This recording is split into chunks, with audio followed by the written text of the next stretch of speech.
Jammikunta municipal పరిధిలో ప్రతి శుక్రవారం కూడా స్పెషల్ ప్రోగ్రాం చేయడం జరుగుతూ ఉన్నది. జమ్మికుంట మున్సిపల్ ప్రజలకు తెలియజేయడం ఏమిటంటే ఈ వర్షాకాలంలో మరి వ్యాధులు వస్తాయి కాబట్టి మనందరం కూడా జాగ్రత్తగా ఉండాల్సిన బాధ్యత మనందరిపైన ఉన్నది. మన ఇంటి దగ్గర చెత్త చెదారం లేకుండా మరి ఇంటి చుట్టూ కూడా శుభ్రంగా ఉంచుకోవాల్సిన బాధ్యత ఉంది. బంగ్లా పైన కూడా వేస్టేజ్ అంతా తీసుకుపోయి అక్కడ వేస్తే వాటిలో ఈ నీరు ఆగి మరి అక్కడ దోమలు స్టార్ట్ అయ్యి మరి మలేరియా ఇవ్వచ్చు, డెంగ్యూ ఇవ్వచ్చు. మరి వచ్చే రోజులు మరి రాబోతూ ఉన్నాయి. ఇప్పుడే కొన్ని ఊర్లలో ఇబ్బంది పడుతూ ఉన్నారు.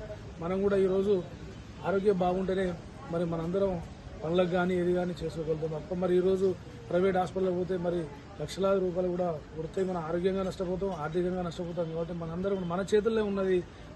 మనం కొంచెం మనసు పెట్టి ఇంటి చుట్టూ దయచేసి మన ఇంటి ముందర కూడా ఇక్కడ కూడా పిచ్చలు విడ చెత్త వేయకుండా చెత్తను కూడా మరి మున్సిపల్ బండికి అందించాల్సిందిగా కోరుకుంటాం.